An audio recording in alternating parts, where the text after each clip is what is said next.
I've got a fun idea for a YouTube video. Let's dive into the cult-like world of toxic Bitcoin maximalists. You know the type. They treat Bitcoin like a religion, deny reality at every turn, and when the truth hits them square in the face, they double down. It's not just about the heavy bags they carry or their effectiveness in pushing their narrative. It's their refusal to acknowledge what's staring them right in the eye. It's fascinating, frustrating, and honestly, a little absurd. I've been trading crypto successfully for over 380 days, consistently closing every month in profit. In the last 90 days alone, my followers have earned over $29,000 in profits by copying my trades. Want to see my verified stats? Click the first link in the profile description and start copying my trades for free today. Today, I want to share an interesting perspective from a chart analyst I've followed for years. He highlights a key flaw in Bitcoin maximalist thinking during this market cycle, something I mentioned just a couple of days ago. And trust me, it's worth unpacking. Then we'll look at a headline from Crypto Basic about why XRP remains relevant after all these years. Even billionaire Mike Novogratz, who's been wrong about XRP for over a decade, is starting to come around. Does he fully get it? Not quite. He still doesn't seem to grasp XRP's utility or why people value its technical attributes. But hey, progress is progress, right? Baby steps. As for Bitcoin maxis, will they ever reach that level of clarity? I'm not holding my breath, but every once in a while, someone surprises me. Quick disclaimer, I'm no financial expert. This isn't financial advice, just me having fun making crypto videos as a hobby. So don't buy or sell anything based on my ramblings. That said, let's talk about someone who just can't seem to stay quiet. Pierre Rochard. Pierre Rochard, VP of Research at Riot Platforms, a major Bitcoin mining company, recently stirred up some controversy. Riot Platforms brands itself as the world's leading Bitcoin-driven infrastructure platform. So it's no surprise Pierre's heavily pro-Bitcoin. And that's perfectly fine. Bias is human. I'm biased toward XRP. But what I can't stand is intellectual dishonesty. You know, when someone knowingly spreads misinformation to sway public opinion for their own agenda? Yeah, that burns my biscuits. The latest drama? Pierre made a post targeting XRP, saying, "Ripple XRP has been collapsing ever since they got exposed. They should issue more press release partnerships." First off, calling it Ripple XRP shows a deliberate attempt to conflate Ripple, the company, with XRP, the decentralized cryptocurrency. Either he doesn't know the difference, unlikely, or he's being disingenuous. Thankfully, Crypto Arsenal, an XRP community member, hit back with facts. He shared charts for Solana, ETH, Bitcoin, and AVAX, all showing major dips, and called Pierre out, "You literally exposed nothing and are being disingenuous. Whole market is down, you clown. Even Bitcoin should stop eating crayons." Mic drop. Here's the reality. Sure, XRP took a hit, dropping 24% that month, but the entire crypto market was down, with Bitcoin itself falling over 15%. Context matters, but I guess that didn't fit Pierre's narrative. Some chuckles were had, but let's not forget the importance of calling out bad takes when we see them. XRP's journey has been a wild ride, skyrocketing over 500% since the election, briefly outshining Bitcoin. But now, Pierre claims XRP is collapsing because it's been exposed. Exposed to what, you ask? According to him, some supposed scandal holding XRP back. Let's break this down. On January 23rd, Pierre shared a post, which even Brad Garlinghouse responded to, accusing Ripple of lobbying against a strategic Bitcoin reserve and allegedly attacking Bitcoin mining under the Biden administration.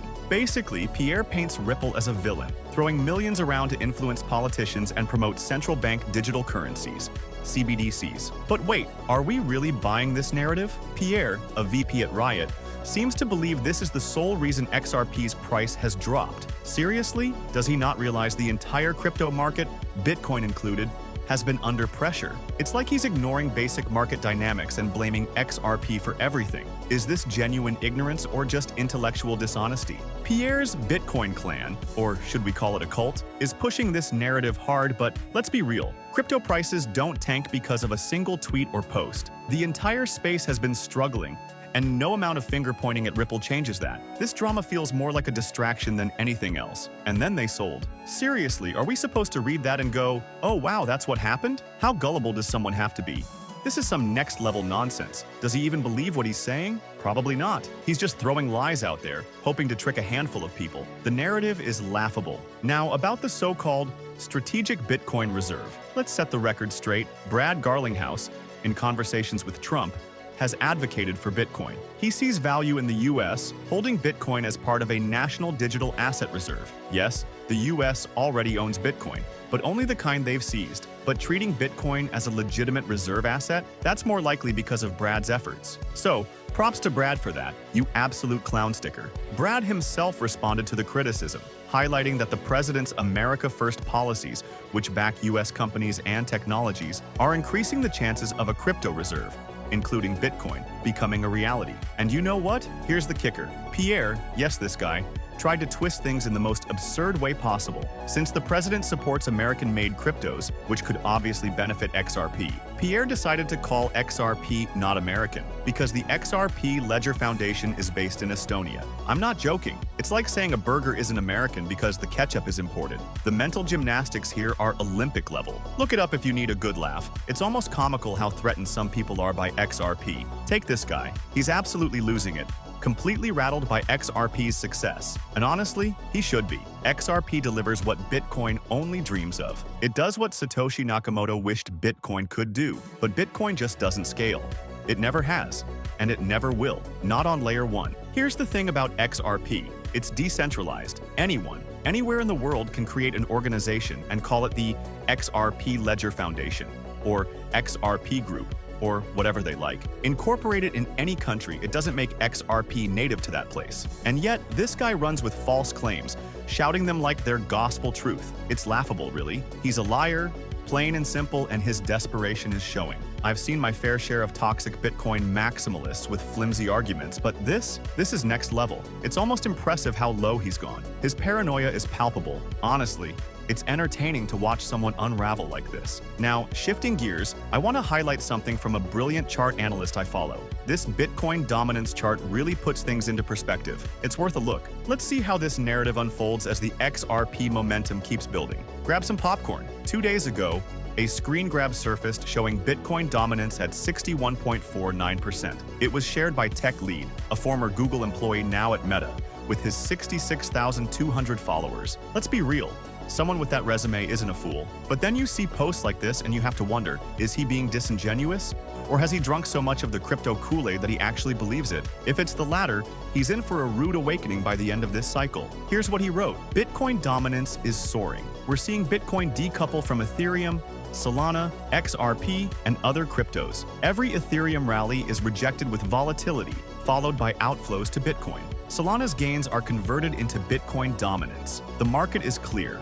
Bitcoin only. Seriously, does he really think this holds water? Sure, Bitcoin dominance has been rising recently, but this isn't the first time. It happens every cycle. Bitcoin dominance hits a peak and then crashes hard, like clockwork, every 4 years. Spoiler alert, this time isn't different. A few days ago, I shared some thoughts dismantling the idea that it's Bitcoin only. But today I want to highlight a brilliant post from chart analyst Credible Crypto, who absolutely obliterates this notion. With over 464,000 followers on X, he shared a key insight that demands attention. Take a look at the Bitcoin dominance percentage chart on your screen. Here's the gist. Bitcoin dominance has climbed over 60%, a massive leap from the 40% zone he identified back in 2023. As of yesterday, it hit 62.14%. That's a staggering 50% plus increase. But here's the kicker. Some are now claiming that this will be a never-ending dominance rally, with no alt season in sight. Seriously? That argument is aging like milk.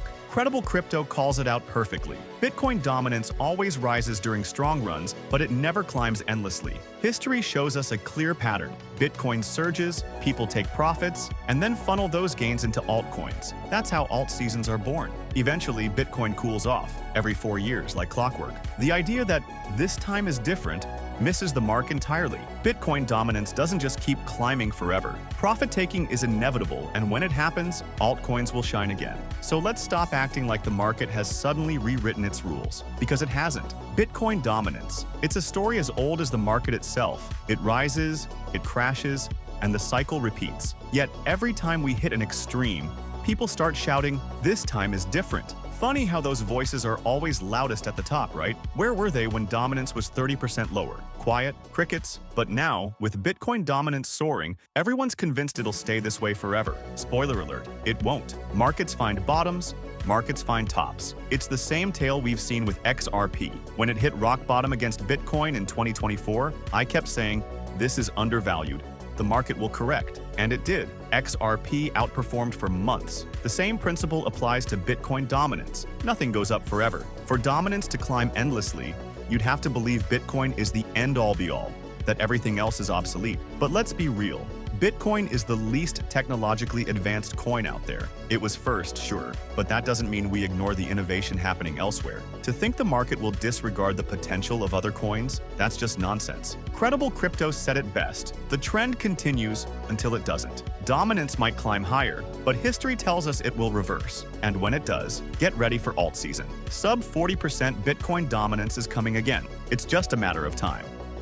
We've hit that point in the cycle where things are getting interesting, and yes, a bit cocky. But historically, this is when you should start eyeing a reversal. Expect it. Alts are gearing up to rally, and Bitcoin dominance, it's likely to take a dive. Some folks are insufferably confident right now, but let's shift gears and dive into this headline. Why XRP is still relevant after all these years. Billionaire Mike Novogratz identifies key factor. Just a few days ago, Novogratz shared his thoughts on a podcast, and the takeaway was intriguing. Despite his initial skepticism, he's now recognizing the resilience of the XRP community, aka the XRP Army, and how vital a strong community is to the value of any crypto asset. On the Galaxy Brains podcast, where Ethereum's struggles against Bitcoin were also discussed, Novogratz admitted he didn't fully understand XRP's appeal, but acknowledged the loyalty of its supporters. Honestly, credit where it's due, it's a small step in the right direction, even if he still doesn't quite get it. Oh, and that podcast? It was fascinating. He and Dan Moorhead shared stories from their long journeys in crypto, and it's always wild to hear insights from industry veterans. As for Novogratz on XRP, he's been disastrously wrong in the past, but at least now he's acknowledging its die-hard fans. Baby steps, right? Even if something doesn't make sense to you, it only matters if it makes sense to the rest of the world. If the world says, we like it, we want it, that's the reality. Case in point, Mike Novogratz, a billionaire investor, once doubted XRP's staying power because Ripple owns a big chunk of the token's supply. But honestly, that's a weak argument. The circulating supply of XRP grows at about 6% annually, pretty standard compared to other coins. Nothing unusual there. Recently, Novogratz admitted he underestimated the power of the XRP Army, a dedicated, vocal community that has played a huge role in the token's relevance and valuation. He even compared them to Bitcoin's passionate supporters, acknowledging that strong communities are crucial for any crypto's success. Fair point. But here's the thing. Why does XRP even have such a loyal following? Maybe it's because XRP is more than just a token. It's functional. It does what Bitcoin was supposed to do for payments, but can't. XRP's tech is fast, efficient, and perfect for payments. That utility has driven adoption and built a strong foundation for its community. It's not random. It's rooted in what XRP and the XRP ledger actually offer. This is why XRP has consistently remained in the top 10 cryptos by market cap and why its community keeps growing. Novogratz might be catching on, but he's still missing the bigger picture. The tech and utility behind XRP drive the passion, not just hype. At least he's not Pierre Rochard, though. Things could always be worse. Disclaimer: not financial advice. Don't buy or sell anything based on this. Seriously, bad idea.